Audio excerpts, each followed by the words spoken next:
totally forgot to do the intro there for a second and have a little bit of a panic. But let's start off the way I always start off, with a passage. Rhonda was bopping down the east corridor of Rydale High when Goose Mackenzie caught up to her. He brought up an old argument. We'll never know what that argument was. Don't you think that's kind of weird? Not weird, but like exciting weird. Hello, and welcome to the Spiral Dimension. I'm Doctor Von Hoot, and this is the Parliament of Mowls. How's it going, guys? Fine, thanks. Good. Brilliant. Let's open Parliament. You all right?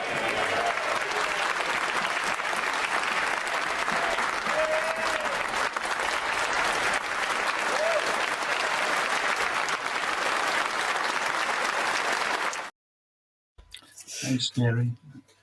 Yeah, terrifying, right? So, thanks for coming. We've got Tony, Mike, and for the first time ever on a live YouTube, we have Deadman. Terry, how you doing? Fine, thank you, mate. Nice to be here. Awesome. How's it going, Tony? All right? Everything's good so far, man. Just chilling. Nice. I trust you're well, Mike. Oh yeah. Nice. Who we got in the chat? We got Brian LCS, the man, the legend. KBDM, how you doing, sir? Las Cruces. Our man Cliff. We love Cliff. And omnipresent, as Chris would say, we have Tony. Breaking the fourth wall. Yeah. The important business. I don't know about you guys. It is baking hot here, so I've got a fan going. So if the sound is bad, my apologies. But I'm melting. No, you sound great. I don't think we can hear the fan. Cool. Let's have a look and see what our first slide is. What watch you with your eyeballs this week? So let's start with Tony. We'll go from the bottom upwards. All right. So I went back and I watched McClintock and I watched Young Guns, and then here lately I've just got to season 3 of The Boys. So you've just finished season 3? No, I just started season 3. Okay. Yeah. I'm trying to figure out where Gen V works into this. So I'm gonna try to watch it too. After season 3, Gen V, then season 4. Gotcha. I think it's that. We're on 4 seasons of The Boys. I think we are. And I gotta re-up my Netflix so I can watch the new Cobra Kai. So me and the Badger yesterday, we binged Cobra Kai in one sitting, and I take Karate Kid way too seriously. Like I do, like it means a lot to me. I love that show, and like the original movie is probably my top 4. Like it's I love that film. Yeah, it's I don't want to put anybody off watching it because it's a classic, but it feels quite cheap this season. It's turning into Surf Ninjas. It's turning into Surf Ninjas. It is a bit. Like I myself love the Karate Kid. Okay, my brother is a huge fan. I even have the game. I love the Karate Kid. Okay, especially the first 3, and then not so much the new and everything else. But I still love additions to it. So Cobra Kai, right up my alley. I love the show.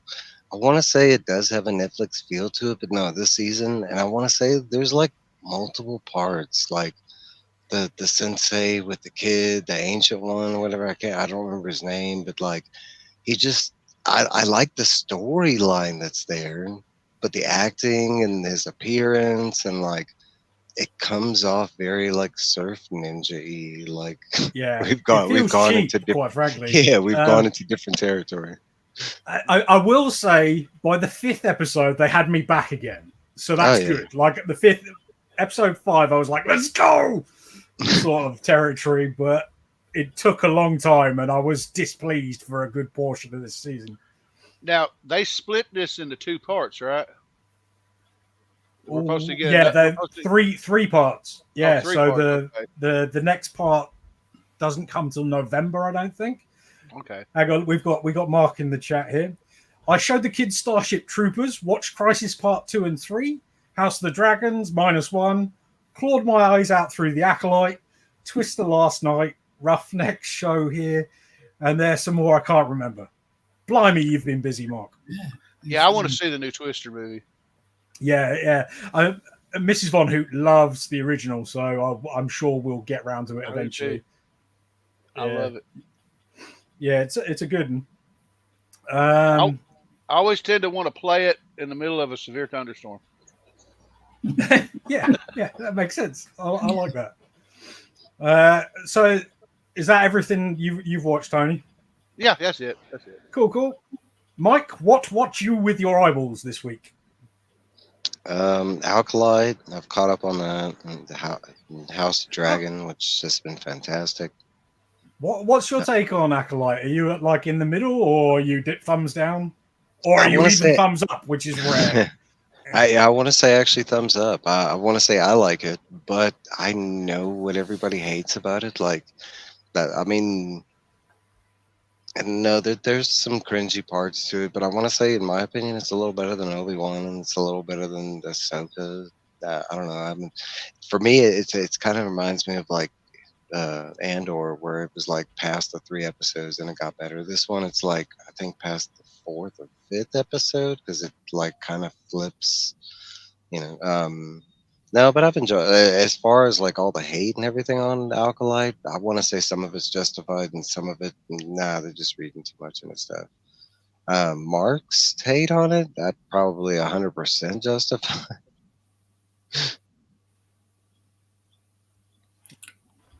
I gotta say, I did like Ahsoka, so maybe I should give this one a watch then. I only did the first 2 episodes, and I just sort of got bored enough not to bother carrying on with it. So maybe I'll put it all on now.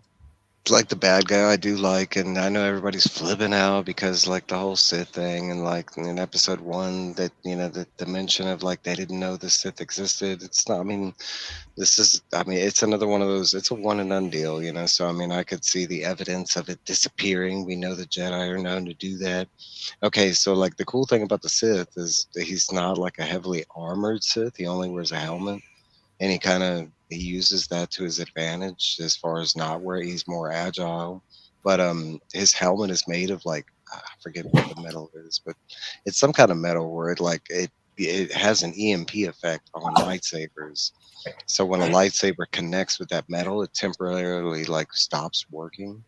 It's kind of a cool. Also, his helmet is a deprivation tool where he knocks out all his senses, goes blind, can't smell, and he actually fights Jedi. I kind of like all that about him. There's a couple like trickery things in the show. I think one is more easily seen. Like it was kind of obvious that that's what they were doing, but there was one that I didn't see coming, and I kind of applaud them for that trickery that they did in the writing. Because, like I said, it didn't happen until the 5th episode. Okay. I've got a lot of time off starting just after tomorrow, so I'll get it in. Courtesan. That's what it's called. Might have to do it. Yeah, there's a lot. There is a lot it fails on, Mark. I mean, that's why I said, Mark, your hate on it is justified. Like he gave it like, I think one episode, I think the finale, he gave it like Green Jedi Lady out of 10 or something like that. Like that is pretty much justified. Like, I mean, it says all these Disney Plus Star Wars stuff we've got, the best has been the animation. The live action stuff, I mean, it's been decent, but I wouldn't say it's been Disney quality. Okay. Well, it sounds like I need to watch it. Just to make my own night up. I would. We've got DJ Links in the building. What's up, DJ? Boom. Let's see what KBDM says. I rewatched Ahsoka after Acolyte and can't believe the difference in quality of those shows. That's not good. No, I will agree because like maybe he's going the other way because I think Ahsoka and like the Acolyte they have a different level of quality than maybe Manda. Like I want to say the Acolyte, and then like there's a bunch of scenes where it just looks like they're in the woods or whatever, but the other scenes where they're showing a city and stuff like that, production wise, it looks like they kind of upscaled it, not downscaled it. Ahsoka looks like movie quality kind of thing. Yeah, green. What's up, Mike? Oh, man, it is hot in here. I've tried not to get distracted. Terry, first time on the show, first time on YouTube Live. What watch you with your eyeballs this week? Well, it's funny that Legion spoke about Starship Troopers because saw Peter and James's show. They was talking about it, and I always thought I had seen the first one, but I didn't know there was 3 to be honest. But I always thought I'd seen it, but I hadn't. So I was splashed out on eBay, and I bought myself the 3. Oh, nice. £5.49 they were, all 3 of them posted. Result. Terrible. Yeah. But anyway, I watched them virtually the same night. And I really, really enjoyed them. The thing is, I like the last one best. I think Really, that's interesting. I like the last one best. The second one I liked second, and the first one I liked all of them, but I just preferred 3. You know, Which one's the third one? Is that Third one's Marauder. But that's to say the one where there's a lot more blood and guts and all the rest of it. I mean, well, to be honest, 2's more blood and guts, but it's very dark, isn't it? So maybe there is. You barely see anything that's going on, to be honest, in 2. You got to guess a lot of it. But which is the one where Rico comes back? I thought there was one where it's called. Yeah, there's the 3. There's 1 and 3 where they're both there. The second one, there's nobody from the first 2 films in it. I don't think I've ever seen the sequels. I should try and check them out. That does sound. I want to say there's like 3.5. I think there's an animated like CGI movie that fits in between part 2 and 3. I think. I'll look that out. No, I mean I enjoyed them far more than I was expecting to. Because right. I mean, I'd seen lots, them slagging off the first one for some reason or other. I don't know why. I think some people really struggled to understand that it's a little bit of a piss take, honestly, and like poking fun at fascism. I think if you watch, it just goes over some people's head, and also there is. No, like the violence isn't going to be for everybody. It's for me. I think it's it's definitely. That's the thing. The second one I think was far more violent. Right. Yeah, it's all about the action. The first and the third was action, and it was a byproduct of the films and such. The second one was more. They was meaning to do what they was doing, that sort of thing. It just seemed different. But as I said, I think the third one I just preferred. I think there was more to it. Also, of course, there's Jolene Blaylock's in it as well, and she's my favourite Vulcan. From Enterprise, the actress. Yeah, I mean, I'm with Mark. I haven't seen the sequels, but Verhoeven is a master of sort of slightly off-kilter movies. Yeah, he's wonderful. They're definitely worth watching. As I said, in my opinion, I think the second and third one were better than the first one. That's great. It's good to hear. I'm gonna actually make a point of finding them now because I need to go back and watch them. I got them for the silly price. They're still there doing them at the silly price. They were $3.49. $3.49 each, but if you buy 3, you got 1 free. And one was less than $3.49 anyway. I said I paid $5.49 for all 3 of them. So. Wow. And also, I bought this. I'd been told it was very, very good. I don't know if you've ever seen this. called Audition. Oh, Audition, yes. I watched the first half hour, but I couldn't make head nor tail of it, to be perfectly honest. I will try again. I mean, part of the reason was probably because it was subtitles, and I wasn't expecting it, because obviously it's all in Japanese, and I wasn't expecting subtitles because it doesn't actually mention that at all on the box. Okay. But I will try again, because I never got to the point where I actually saw this girl. Yes, yeah. Mike and Tony, are you familiar with Audition? Never heard of it. Okay, so it's a Japanese movie from, I want to say, around 99, 2000-ish. And it's sort of quite... Yeah, it's quite notorious. It's directed by Takeshi Miike, I think. And it's sort of quite ultra-violent. I haven't got to but it's got a very slow build. Like a very slow build. Like the first hour isn't that. And it's not going to be for everyone. I watched it a couple of years ago, and Phil's in.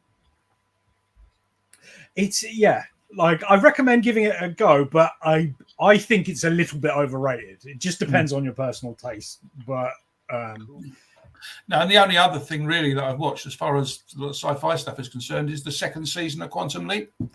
The new series. I mean, I enjoyed the first series, and the second one, there's unfortunately, from what I can gather, there's only going to be 13 episodes, and then it finishes, and it's going to finish on a cliffhanger, which is good. Again. Well, supposedly the first season of the first Quantum Leap, that last episode wasn't supposed to be a cliffhanger. It was supposed to, he was just going to go out into the dust, and that was the end of it. What I like about the new series of Quantum Leap, unlike a lot of these remake shows, a lot of them, they never ever mention the show they come from. Right. But this one does quite a lot. It ties in. Okay, I like that as well. I mean, they made it, with Sam, they mentioned him, they even mentioned him in the second season. So he's mentioned. Cool. And Al, I can't think of the actor now. Yeah, I know who you mean. In the first episode of the first season, they actually paid tribute to him. And they finished it with a picture of him at the end, sort of thing, So I thought they actually virtually dedicated the series to him, which I thought because he passed just before it, didn't he? Yeah, just before. What's his name? That's going to annoy me. I'm going to look it up. It begins with D. Yeah, it's the kind of thing that will pop into my head and it'll just drive me insane about this. I usually remember, actually. I meant to write it down, but no, as I say, the show, this second Dean Stanton. Dean Stockwell, wasn't it? Yes, Stockwell, that's it. Dean Stockwell. But as I said, they haven't forgotten that show.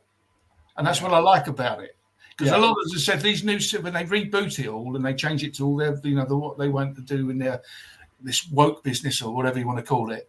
When they do that, they totally forget the first series. They did it with Charmed. I mean, they totally forgot whatever happened with Charmed, and they've done it with many things.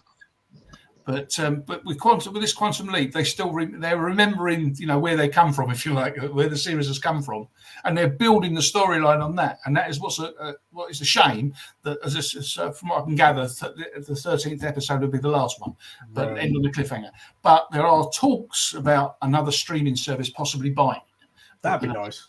But it would be nice because it's a very. I mean, I really, really enjoy it. I think it's a really good series. Ben, I can't think of the actor's name, but he plays Ben. He's very, very good. He's very, very clever. Oh, good. The way he plays all the parts. I mean, they've given him a lot more women to play. Because Scott Bakula in the original sort of thing, I think he might have played a woman about 3 times in the whole of the 5 seasons or 5 or 6 seasons, whatever it was. But I think he's played about half a dozen women so far in the sort of on the episodes. I really fancy that now you've brought it up. It was on my radar when they announced it, but I've completely forgotten about it. So there's 2 seasons now. There's 2 seasons. I mean, the first season was over. I think it was 20 or 21 episodes. So I mean, they've made a lot of it because I mean, most of these streaming ones they only do 10, don't they? Yeah. 9, 10, 11 if you're lucky. I think it was network. It's on network, isn't it? Network in America, I think it is. Yeah. I think it begins on that.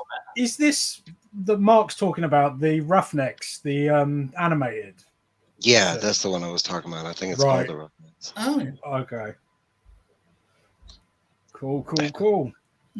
Right. that's really Is that all you've been watching, Terry? as far as those sort of programs are concerned. Yeah. I mean, I like the things like The Rookie and stuff like that because they've just been put back on, and The Equalizer. Oh yeah. So The series, The Equalizer. Yeah, but I think there's another one they're ending because I think it's got. I watched the 10th episode last night, and I think that's the last one. So I think that I don't know whether they're finishing it or not. I looked. Another one. Oh boy, Higgins hitting us with his DJ Khaled impression. Nice. Hello. Here he is, Hey, Cliff. Cliff on Comics. How are you doing, sir? Wonderful. Lovely to see all of you. Tremendous. And just on time for Eyeballs of the Week. Yes. So, what watch you this week with your eyeballs? I finished The Boys and I finished The Acolyte. Right. And I'm on the final season. I'm on the final season of Kim's Convenience. So, because you got to have something. You got to have something in there in the middle to break the tension. I'm right in thinking that's a sitcom, right? I've not seen it at all. It's a Canadian sitcom. You should totally check it out. I love it. Okay. And like all great things, I think they ended it too soon. Okay. I'll have a look. The Boys. I finished The Boys as well. Let's not go into any sort of spoiler territory because, Tony's only on season 3, so can't really say a lot. But let's just say this: that finale was phenomenal. I mean, that was a hell of an episode. I loved it. That was a hell of an episode. It had everything: twist, turns, doppelganger, the works. Yeah. I'm just waiting for this part of The Boys. Once it ended, I'm just going to get Netflix for a month so I can binge watch all of that. It's on Amazon. Oh, that will get Amazon. Yeah. Oh, I'm just saying, Netflix, you're out of luck. You just saved me $7.99. I'm like, do you guys not do Amazon Prime in the UK? I'm pretty sure. I mean, I do. I live on Amazon, unfortunately. I wait until they give it to me for a month free. And then I binge watch all the bits. Let me tell you, when I order stuff from Amazon.co.uk, sometimes it gets here even faster than when I order something in the States, and it is shocking. Wow. I love it. And it's pretty quick here, to be fair. I have the situation where I don't have Amazon Prime and get it just as quick as if I did. Yeah. That's just so stupid about that. Okay, so I've watched, with my eyeballs, I watched a series of films that I doubt anybody has seen. And it's weird, and I'm going to show some clips from it because I want more people to know about these films. Any of you aware of the films of Bud Spencer and Terence Hill? That ring any bells? Okay, so they are Italian-Spanish co-productions. They're extremely broad comedies / sort of action adventure movies that you could sort of show a family. I went way down deep into this rabbit hole and watched 3 of their movies. They did 16 in total, and they're bizarre. And I've just got to show a couple of little clips so you can get the gist of the sort of fighting style. Sort of imagine Jackie Chan if he had never trained, had no coordination, and only did one shot for each of the sort of stunts that he did. I love it. Yeah. They really take my imagination. I've seen one. I've seen one of these movies. One. Oh, nice. Which one have you seen? Slapping Beans. I haven't got to that one yet. I think that's the biggest and best one. I think that's why it's the only one I've seen. I've seen Watch Out, We're Mad from 1974, which is absolutely mental. And bear in mind, this is 74. I'm going to show a couple of clips from this now.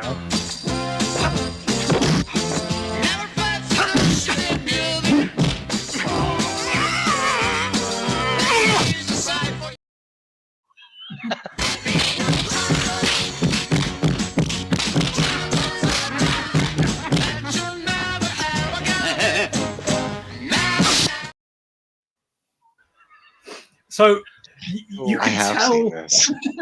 yeah, you can sort of tell the sort of quality you're dealing with, right?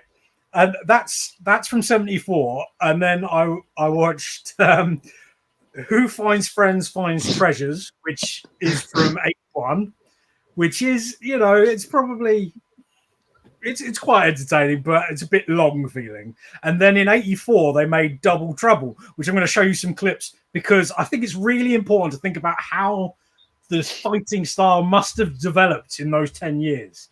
Because, well,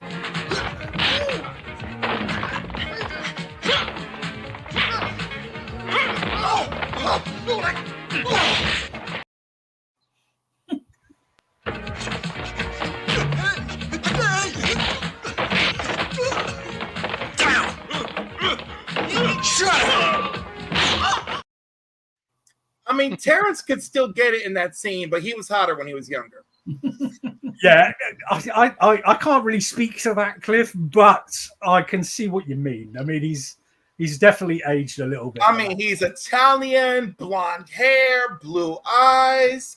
I mean, damn. He acts with a wonderful dub. I'm like, yes. I'm just grow the hair, throw a pair of tits on him. None of you could resist him. Yeah, well, you've got a point. I mean, that's pretty much the rule for everybody for me. But yeah, those movies, I think everybody should. If you've got like a sort of, I don't know, a thing for weird, obscure, slightly rubbish but fun movies, check them out. They're really good. If you love a spaghetti western with ridiculous, silly, drunken kung fu, this is what you're watching. Just enjoy it. They did do some westerns. They did. That's sort of where they met. They did a trilogy of spaghetti westerns first in the early '70s, and these are more sort of their modern day action adventure comedies. And when I say comedies, I mean. They don't have jokes, particularly. Yeah. They're as broad as they come. But slapstick. Yeah, loads of fun. Yeah, very, very slapsticky. They're like the Pink Panther movies. They are a bit similar to Pink Panther. Yeah, I could see that. I could see that connection. I also watched The Nun 2. Went a bit horror-ish, and it was all right. It's a load of silly nonsense. Yeah. It's got some good jump scares, some bad jump scares, and some really bad jump scares that are just awful. So it's that kind of thing. It's not going to be for everyone, but it's mildly entertaining. You know, full disclosure, I've only watched the first Conjuring out of that whole series. I haven't watched any of the others. I mean, that is the best of the movies, to be fair. No. So you're not. It's sort of a slow. Insidious downhill. Get out of here. Yeah, but Insidious isn't part of those. That it is universe. No, Insidious is a completely different universe. It totally is not. That's part of the Conjuring. It's not. What? It's not. It is. It is. That's the main. That's the first. They're part of the Conjuring universe. I'm so confused now. Right? What? No, they're because he's got a kid that's got completely different in Insidious. No, well, he plays different characters. Right. It's not the same, but they are connected in story wise, but they're told through different. Like it's not touching generations. But no, the Conjuring universe is like a complete universe, though, and Insidious isn't because he plays the dude in the Warren family in the the Warren father. Yeah, no, right. American Gothic. Written by Ian Goldberg. The Nun is the 8th installment in the Conjuring universe. Yeah, it's part of the Conjuring universe. Yeah, the Nun is. Insidious is not. Insidious. Yeah, that's what I'm saying. Insidious isn't part of. Yeah. Okay. I was very confused. I got confused, and for a second I was like, "Let me look it up." I thought it was. I thought there's something that connects. I was going to have a Harry Hill moment there, then a fight. Well, you know what's funny? Apparently, if you watch The Conjuring, The Devil Made Me Do It. It's one of the movies that ties multiple storylines in. But I'm trying to see. I just want to make sure Insidious doesn't tie into this. I swear it's completely different, but I thought like some of the They're artifacts made it into the Warren house. I thought They're All very right, cool. Insidious is Blumhouse's universe, and that involves Insidious Chapter 1, 2, and 3, The Last Key, and The Red Door. Those are connected. Right. Wow. Okay. I hope we all learned something tonight. Yeah. Now we know, and no one is half the battle. Everyone, go and get your modern horror groove on, everybody. There'll be questions afterwards, he says. What read you this week? Let's start with you, Cliff. What read you this week? I know I read something. Hi, Phil. It's just, I mean, Gary. I mean, Phil-tastic there. Got everybody. What did I read this week? Oh my God, I can't remember. I don't even know if I read anything this week. I can't believe it. Okay. That's okay. It's okay to not read sometimes. It happens. I know, but I don't want to. Just because I started this whole fight the Empire thing, I don't want to be that guy. You know, where it's like it's all over. And by the way, don't think that it's not the beginning of the end. Don't think that it's not coming for me. The feelings that I felt as the New 52 was coming for me is now what I feel with Absolute All In. I absolutely want to vomit, and I'm trying so hard to just hold on and bear through it and not burst into Phoenix form and fly away from my comics. I haven't started any of the what is it? The DC tie-in Absolute thing. Power. Absolute Power. Absolute Power. Like, is that what you're talking about? Because I know you've got a problem with Absolute Power. Yeah. Is going to lead into Absolute DC and DC All In. So the Dawn of DC, right. DC All In. I didn't know that. I didn't realize they were going to be connected. And I already want to throw up because I thought the idea of Absolute Power giving birth to Absolute DC, DC's answer to Ultimates, I thought that was so blatantly dumb. But that's exactly what they're doing. And that just feels so like unsophisticated. Like I just am like so trying hard so not to be nauseated. And I read Phoenix this week. I liked Phoenix. That's it. I liked Phoenix this week. I got one. And there's like a glimpse. There's a glimpse of Phoenix fighting what's his name? Gore. So it looks like Gore may be on the horizon. So that should be interesting. The God Butcher. Mm-hmm. Oh wow. Okay, that is actually quite interesting. I'm intrigued. Like when you said Phoenix, then I was like, I don't want to read that. Yeah, but no, like, you do. Really, you give me Gore the Good God Butcher, and I'm thinking, okay. Yeah, because there's like all these images of like things that are coming her way, and one of them is her, battling Gore, and I'm like, ooh. Sometimes I'm a simple child, and I like it. Also, A Dark Knights of Steel All Winter #1 came out, and that was pretty good. Redcoat #4 came out, that was good. Destro 2 came out, and I mean, I think Destro looks sexy. I don't know what the artist did in the cover to mess up his right arm, but right hand. But outside of that, really good. They're doing well over on the Energon side of things, and that's it. That's my official pitch to you. If DC doesn't do a promotion with Absolute Vodka, they don't know what they're doing. Oh, it's already there. That's a good point. Tony, what read you this week? Well, whoa. What was that? Me? I don't know if that was me or not. So, like I said, I haven't watched Acolyte after episode 3, but I heard something that happened in the finale that prompted me to go read Darth Vader #5, where you see Vader bleed one of the kyber crystals. I thought that was pretty cool. And the only other thing that I read, because I'm fixing to do a future spotlight on the whole storyline, is that Craven's Last Hunt. Because I'm going to do a full spotlight on all 6 parts of this story sometime in the future. For me, that's one of the few Marvel books that like rivals DC's best books. Like, Unfortunately, it's been 2 weeks since I've been able to get to my comic shop. It's going to probably be another 2 weeks before I can get there. So I'm going to have a nice little stack once I get there. Nice. Mike, what read you this week? Nothing outside of Stephen King. I don't think so. Yes, you're doing your big deep dives on Stephen King. Yeah, okay. Not just the Dark Tower, but I'm reading Doom McKee and I'm reading Cujo. But no comics. I'm maybe with Cliff, but not just DC. But I'm finding a lack of interest in a lot of what they've been giving us. Like, I'm not a big fan of all the symbiote, the spider, I'm kind of at a point where I'm waiting for it to get interesting again. I don't know. Indies for me, they've been interesting. Like that's where it's at right now.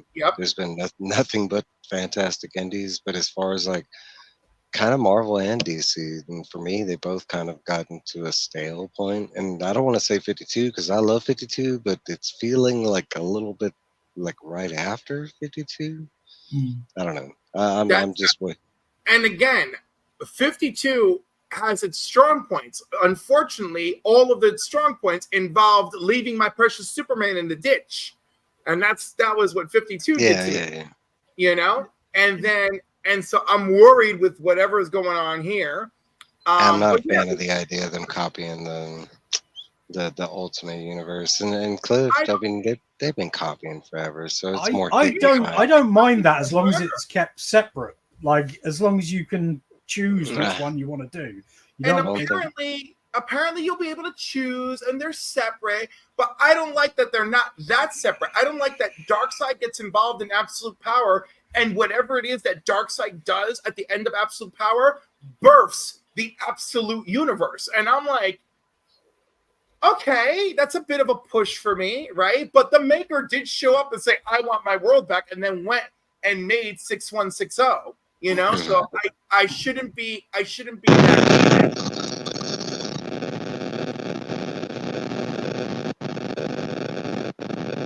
What is that? That's not me. Not me that I know of. Okay, it's not me. No. All right, I think Tony realized it's him. All my stuff here is wireless. Yeah. Deadman, by the way, so glad that you're actually with us and your internet looks great. Yeah, it does. It looks a damn sight better than the first time I did a live. Let's put it that way. Anyhow, so the point I was just trying to make quickly is I want it to be good, but you know, I'm older. I'm a little bit jaded, a little bit cynical because I don't think we can really avoid that. And so like I'm really trying, but also, what is happening? I really do feel like they need to step it up, you know? And like I argue often on the Council of Comics, and I was like, I shouldn't be on board with Acolyte because I'm not celebrating mediocrity. You know what I mean? So like, and that's it. I'm tired of celebrating mediocrity, but I don't want my LCS to suffer or anyone's LCS to suffer. So I'm encouraging people to learn what the hell your FOC is and use it. And that's my preaching for today. Okie dokie. Great. Deadman, Harry, what read you this week? So as I said earlier, you talk about indies. The majority of the stuff I have been reading just recently have been indies, but this started today. Hang on, let's try and make you big. I've got to remember where my camera is. Do you see that, the Rocketeer? Hang on, let's see if I can make you big. I've not done this before. So. Ooh, that's a little bit bigger. Okay, that is a nice car. Yeah. All right, if you want, so you drag Deadman into your spot, DVH, right? And then you pick the setting down below that does full screen. I see. Yeah. Then you blank it out. We're getting there. We're almost there. We're working on it. Yeah, this is new. Hey! There we go. Right, anyway, let's just say read that. That was pretty good. So it had some action, then it had some kind of soap opera-y kind of bit, and then it had some more action at the end, and it was a nice little build-up. The art's lovely inside as well. It's very good. Very 1940s sort of thing. Who puts it out? And who puts it out? IDW. IDW. Yeah. Okay. Also, as I was we were talking earlier, there's only, for amazingly enough, there's only 4 covers, and 3 of them are the same. Just you got a virgin version of this, and you got a blank cover, and then there's another cover, and that one is actually inside the book, so you don't really need to buy the other cover. And this is from Image, Rifters. Don't know if anybody's reading this. Heard of that. Really, really off the wall. It's about a bunch of people trying to straighten up the timeline, but they do it in a real weird way. Okay. Kind of like Sliders. Yeah, in a sense, yes. Yeah. All right. Only a lot more graphic. Okay. It's all about Red Coat, number 4. Oh, Red Coat. All right. Nice. Pretty decent. Everybody's loving Red Coat. I know there was a couple of Marvels, but I couldn't. The comic place, they got damaged copies of this last week, so they couldn't give it to me. So I got it this week. So I got 2 and 3, but I really enjoyed them. I mean, I thought 1 was excellent, but as I say, that there's good reads because they're Max there, so you got swearing in it and all sorts of things. I don't know about you, but I hate those comics where they bleep out all of the words, and to me, it takes me out of the story because I'm trying to work out what word they're planning on using. I see what you mean. Yeah. They do that. I just either do it or don't, or just come up with a nice bad word, if you like, sort of thing, But don't keep with all the exclamation marks and hashtags and all the other sort of things. I've got to be honest, that never really bothered me. It bothered me more when it felt like a character should probably swear, and then they don't at all. If you see what I mean. So I can deal with the. But they've had DC Black Label series where they're doing the hashtags and the question marks. Yeah, they do. So when it's Black Label, they're a bunch of pussies. That's why they don't know what they're doing. You made Black Label for a reason, and they can't even get that right. Hey, we got bad. The other. I mean, I've got a pile of other things, but I don't want to show you this. So, I mean, most of last week's stuff. But my first video that I did was about this character from Zenoscope. It's Belle. I remember you saying, Oh yeah, Belle. And I have a few just friends been catching up. I've got all of her appearances now, as far as I know. Well, no, that's not true. There's somebody on Facebook that is actually sending me one that I didn't know about. That was a crossover with another character. But I've just been Robin Hood. No, I've got that one. I can't think what it was called now. But they've ordered it for me, and I'm hopefully getting that in a week or 2. But I've just been catching up on all these, and I really love this character. And it's not because of the boobs and all the rest of it. I think they are really good, fun stories. And they're one shots that come out like most of the time they come out every couple of months. There are 2 or 3 that come out monthly, but generally they're every couple of months. The last series she was in Grimm Fairy Tales, and she was in 3 issues, 83, 84, and 85, which I've got. I haven't read those yet because I've been trying to read it in order. But I've tried. I've sent several emails to Zenoscope asking if she's going to be any more, but they don't answer. I mean, I'm sure they will. When they've got a character, why wouldn't they bring her back? I'm glad in one way that I collected her and not Robin Hood, as you say. Robin Hood is crazy. I mean, this one is about 35 books, but Robin Hood is probably more like 135 books. So I'm glad I picked this character. But no, it's mainly what I've been. Bees in the house. Oh, and well bought. Evening, gents. Yeah, I got a little bit of experience with Zenoscope because when they very first came out with Grimm Fairy Tales, Mrs. Von Hoot really loved the idea and got like most of the initial. Like, want to change it back now, Doctor? Want to change it back? Yeah. Let's go for it. Boom. That'll do.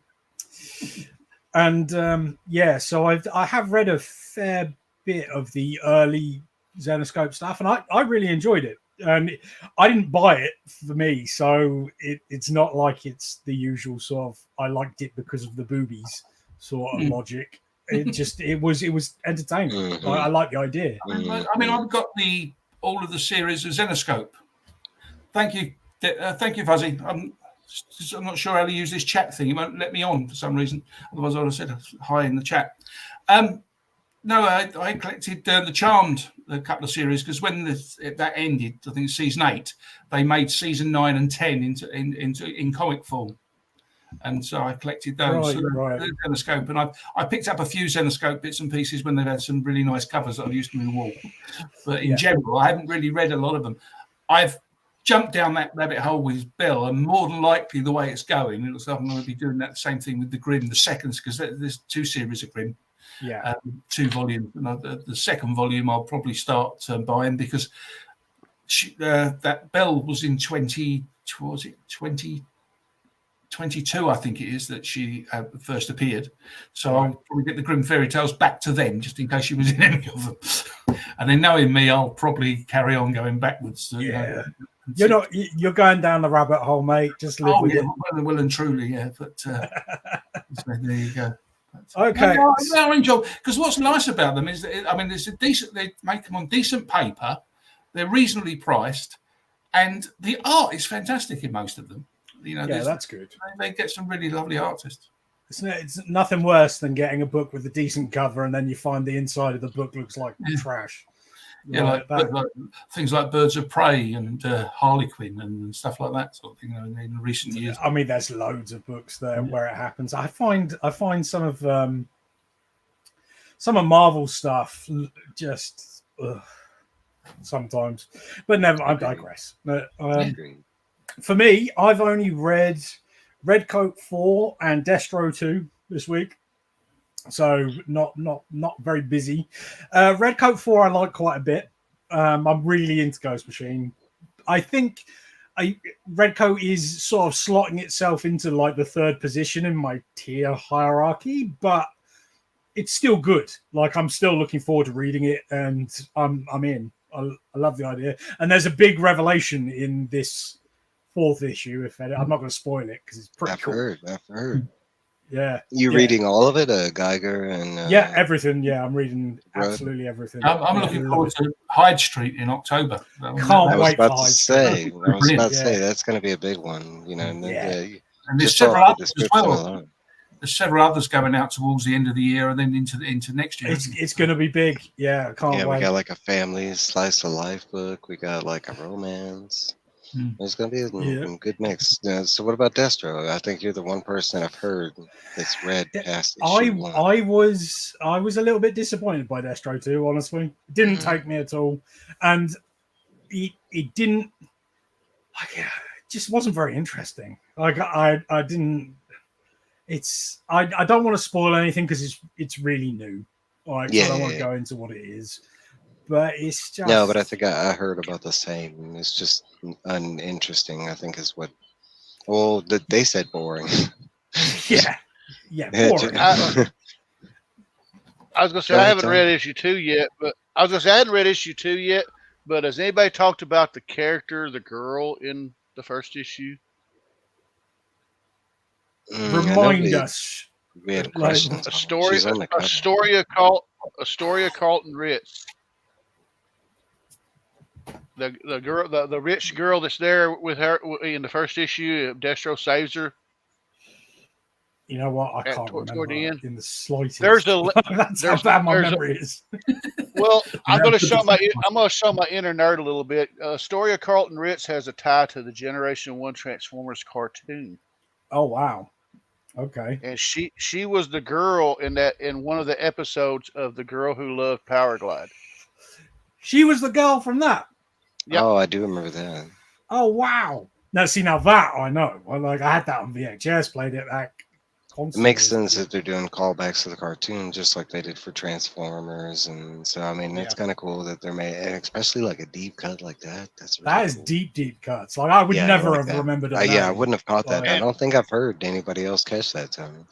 And even in the cartoon, she had inherited her father's company, and she was like a billionaire, just like, That's a good catch. But back to Destro 2, y'all didn't really like the two arms dealers going at it? You didn't like that setup? Not really.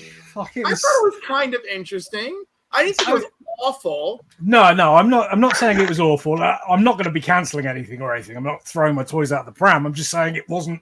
It was just still getting started. And second issue's kind of early. I tend to give things that 3 or 4. Well, yeah, exactly. But I liked it enough. Right? Like I didn't feel like, and I also felt like, okay, it doesn't look like you're going to do this every issue, right? Like I felt like this was no. This was a contained, like, hey, this is what it's like with these guys right now. This is where we're at, and I love the juxtaposition, So I thought, but did we need a whole issue of them just bickering? Basically, that's the whole. I mean, kind of, right? Because, like, let's be honest, these characters aren't this fleshed out in the animated series, right? Yeah. Like here, like they're interesting and they're formidable and like overkill lurking in the background. Like I love that. Like I was just like, okay, I'm down for this. Okay, all right, you're turning me around, Cliff, as usual. It's in my read pile. Yeah. Now, if they don't stick the landing, then I'm all wrong. But I felt like this is clearly that issue to let us know who they are, right? Yeah. And for us to see them. So this way, moving forward, we know where their heads are at. But again, this is one of those things. Energon Universe has been mostly knocking it out of the park, not entirely, but most of it is, hey, we've established who these guys are. So you're understanding their heads as we move forward, because this won't be the cartoon where, this week the twins are the baddest bad guys. Ooh, and then that's it, Okay, you say that, but that's how I felt reading this. Like I felt like the twins are gonna not be that important in the long run. They're just gonna be like background from now on, and yet we spent a whole thing. Maybe I'm completely wrong, but no, I don't think they're going to be background, but I think first this is going to set up why they're resentful, right? Yeah. Right, okay. And so this way we will understand who they are, how they're acting moving forward, and why they would act with these passive aggressive motivations. So. For what I think it is, I like this. But also, I know I could be totally wrong 4 months from now. We're screwed. Okie dokie. So that is what we have read this week. Now, as always, we'd like to throw it over to the chat now. Anybody watching? Because it's Mal question time. If you have a burning question you'd like to put to the panel, feel free to in the chat. And in the meantime, anybody got any questions that you've been thinking about? I think it's quite interesting that PSA have decided to go into the comic book grading arena now. Like I respect them for trying, but the monopoly has arrived. Okay, yeah, y'all kind of late. I'm like, who are you doing this for? Who are they backed? Are they backed by another global operating thing? I mean, I know PSA are big with cards. Like they're like the CGC for cards, right? That's my impression. Like that they're that big in the card game. So I guess my question is, can they be like a proper contender with CGC? Yeah, all right. So PSA, are they owned by Collectors Universe? Is that my understanding? I have no idea, honestly. All right. So let me review, right? So Collectors Universe Inc. owns PSA. They also own Professional Coin Grading Service. Okay. Their chief executive officer is Joseph Orlando. They are traded publicly on the NASDAQ. All right. So they're collection whores. Company engages in business to business. All right. So who controls them? That's what I want to know. They acquired Wada Games. Really interested. Well, you think about how CGC got so big into, like, as far as the consumers, like, it's more like quantity, you know. Originally it was quality because you had, you know, I want to say 3 or 4 at the time they all got started, but really it's like quantity on the internet, you know, in CGC, because like I would say that's the one difference between CGC versus CBCS, or is you're just going to find more available options of CGC product online versus other I mean, graded. absolutely. CGC So is head and tails the leader. yeah, Aren't so I want to they say like now? so I want to say like PSA can do it. They would just have to get like a massive fan base to throw up, you know, merchandise for people to Okay, buy. but here's the thing, right? Because we know that there's an investment conglomerate behind CGC, right? We already know they're absolutely in bed with the devil. So for PSA to have the cojones, they have to be involved with their own devil, and they are.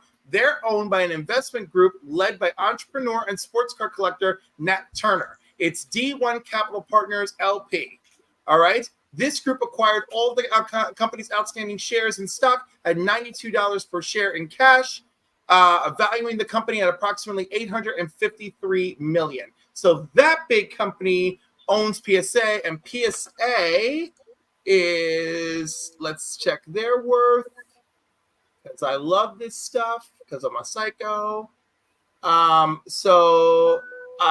Their worth is not available. I can't find it, but their revenue as of 2020 is 75.17 million. So that's fun to know. So yes, they have their own devil to financially fuel them, and now we know. So that's it. With all these slab companies, though, why would people bother getting their books put in slabs other than CGC, the big one? Because it's going to be the same value. That's the question. It's right. Whether PSA can rival CGC in a brand awareness and also rival in value, because CBCS people just don't buy that much. But surely, if you think about it, climb over all of them first before they would get anywhere near them. So exactly. they've got to beat half a dozen different companies, surely, before they get anywhere near CGC. So it doesn't make any sense. I believe that. Oh, go ahead. Oh, I think go say. I think we're going to say the same thing. Maybe, yeah, because the PSA can like lowball like every other grade as far as like how much they charge, but at the same time provide like better quality and like not only in merchandise but in the grading service, and it be tested great. You know, right now would be that time that they could topple CGC because of all the mistakes the CGC has made over the past 2 years, and not 1, not 2, not 4, you're talking about 7 huge mistakes over the past 2 years CGC has just made.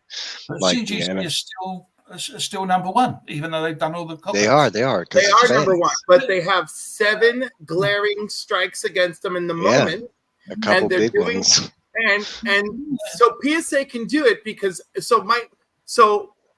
going along with what Mike said, they'll probably do exactly what Mike said. But what it would take is money. And now that I see who owns them, they will have the money to strike if they're smart enough. Now, they could just be doing it just to do it, right? But if they're serious about it and they're serious about striking where the iron's hot, then they'll do what Mike said. They'll use all this financial backing they have. They'll use the fact that PSA means something to card collectors and parlay that meaning to comic collectors and strike with low prices to get people invested. Make sure that they've got a high quality case to continue. Like if they strike with all the allure that they know they can strike with, they will land a blow on CGC that no one else has the finances to do. I agree, because that's where CBCS has failed. All these times, the CGC, we kept expecting like CBC to come out with like some huge sale or some huge announcement of like how they're going to improve on their grading. No, they never have. This is that moment when a company needs to come in and, I mean, we've had that forever. You got Sega, Nintendo, you got, I mean, how many different like rivals do we have out there? I think there's absolutely room for another rival in the marketplace. It's just whether the marketplace itself will embrace another company, because they reject everything else, really. Well, let's also see there's a fair share of CGC haters out there. And That's true. And PSA maybe like, this is a great time to come for them. I guess really I need to talk to a card guy about it, because I have no idea about PSA other than that they are a card grading company. Where's Tyler when we need him? So yeah, we need a card guy. I think let's wrap this up with this summation of how we think PSA will do.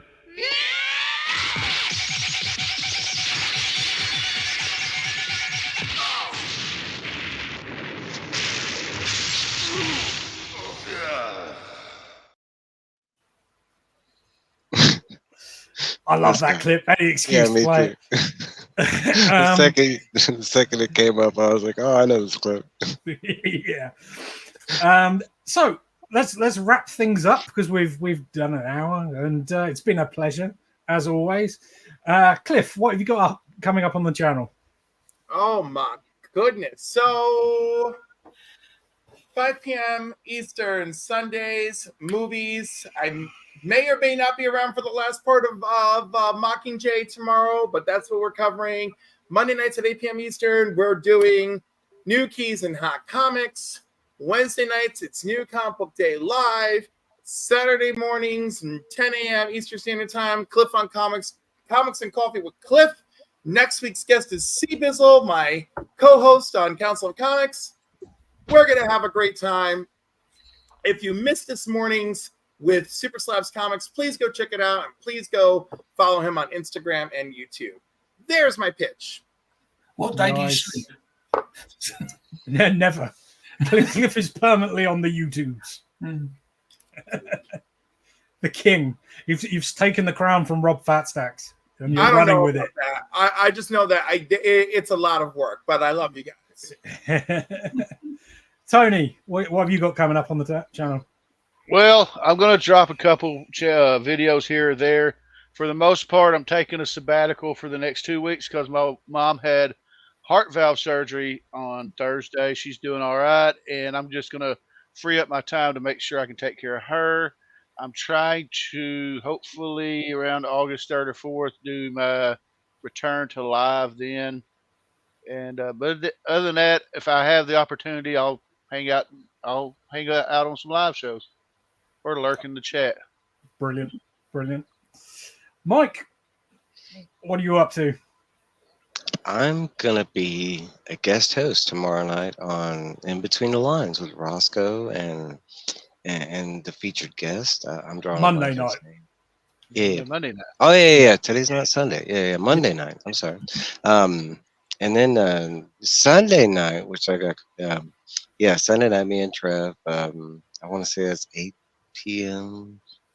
Mountain Time, 9 p.m. Central. Don't quote me on times. Yeah, that's right. And then next Saturday will be the finale to my Dark Tower book discussion. On the Tremendous. Excellent. Terry.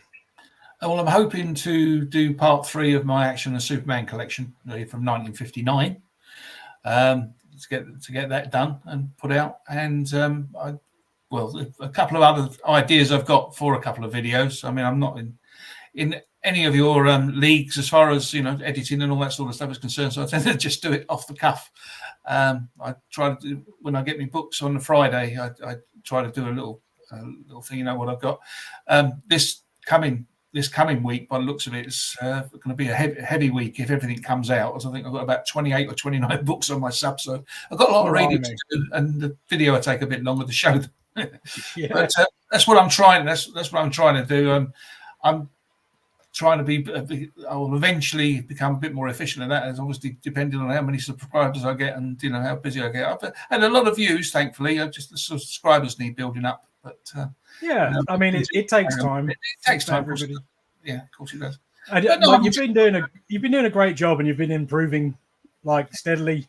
And I really enjoy your videos. So thank you. I can't see why people wouldn't subscribe. It's awesome. Right, for me, I'll have a video up on Monday as usual. It'll be an unboxing. In theory, I will be live again next week, same time. However, I am in holiday in Devon. So it depends on the Wi-Fi in the house that we've rented. So it might happen. It might not happen. We'll see. And that's actually to see if they have superhost status. Come on, DVH. I mean, they have Wi-Fi. I know that, but it just depends on. Are they a superhost? Superhosts have great Wi-Fi. Come on. We'll see. We'll see. And okay, so how does Rob do this? It's motion to end Parliament. Motion to adjourn to Parliament. Yes, a motion to adjourn. All those in favour say yay. Yay. Yay. Any nays? Then I think we're done. Let's end Parliament with these final words. Well, if I can find the clip. Yeah, where is it? There we go. And I don't really know. Well, I suppose, no. Really what happened was